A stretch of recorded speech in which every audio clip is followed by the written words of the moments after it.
ഒന്നാം ഘട്ടമൊക്കെ കഴിഞ്ഞ് നിൽക്കുന്നൊരു സമയമാണല്ലോ. പക്ഷെ ഇന്നലെ രാജ്യത്തുണ്ടായ ഒരു സംഭവം തെരഞ്ഞെടുപ്പ് രംഗത്ത് വളരെ പ്രാധാന്യമർഹിക്കുന്ന ഒന്നാണ്.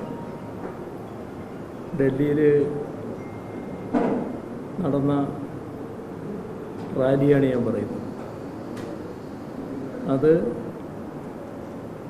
ബി ജെ പിക്കുള്ള ശക്തമായ ഒരു മുന്നറിയിപ്പായി മാറിയിട്ടുണ്ട്. വലിയ തോതിലുള്ള ജനപങ്കാളിത്തമാണ് അതിലുണ്ടായത്. പോലീസ് 20,000-ൽ കവിയരുതെന്നൊക്കെ പറഞ്ഞെങ്കിലും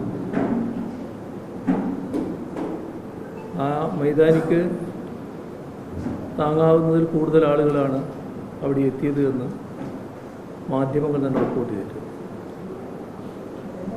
അപ്പോൾ ഇന്ത്യ ഗവൺമെൻറ് ബി ജെ പിയുടെ നേതൃത്വത്തിൽ കാട്ടിക്കൂട്ടുന്ന നിയമവിരുദ്ധമായ നടപടികൾക്ക് എതിരെയുള്ള ശക്തമായൊരു മുന്നറിയിപ്പായിട്ടാണ് അത് മാറിയത്. ഇത് ബി ജെ പിക്കുള്ള താക്കീതായിരിക്കുമ്പോൾ തന്നെ കോൺഗ്രസും ഇതിൽ നിന്നൊരു പാഠം ഉൾക്കൊള്ളേണ്ടതുണ്ട്. കാരണം ബി ജെ പി അവർക്ക് വ്യത്യസ്തതയുള്ള പ്രതിപക്ഷ രാഷ്ട്രീയ പാർട്ടികളിൽപ്പെട്ട നേതാക്കളെയും പ്രവർത്തകരെയും രാജ്യവ്യാപകമായി വേട്ടയാടുന്ന നിലയാണ് സ്വീകരിക്കുന്നത്.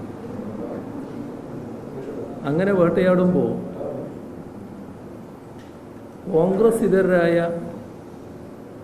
പ്രതിപക്ഷ പാർട്ടികളിൽപ്പെട്ടവർക്ക് നേരെ ബി ജെ പി വേട്ടയാടൽ നടക്കുമ്പോൾ കോൺഗ്രസ് സ്വീകരിച്ചു വന്ന സമീപനം ആ ബി ജെ പി വേട്ടയാടലിനോടൊപ്പം നിൽക്കുന്നതായിരുന്നു. അതിൻ്റെ ഏറ്റവും വലിയ ഉദാഹരണമാണ് കെജ്രിവാളിൻ്റെ. ഈ മദ്യനയ കേസ്, അതുമായി ബന്ധപ്പെട്ട് അഴിമതി ആരോപണം ഉയർന്നു വന്നപ്പോൾ അതിൽ ഏറ്റവും പ്രധാനപ്പെട്ട പങ്ക് ഡൽഹി ഗവൺമെൻറ്റിനെതിരെ ആരോപണം ഉന്നയിക്കുന്നതിൽ കോൺഗ്രസ്സാണ് വഹിച്ചത്. B J P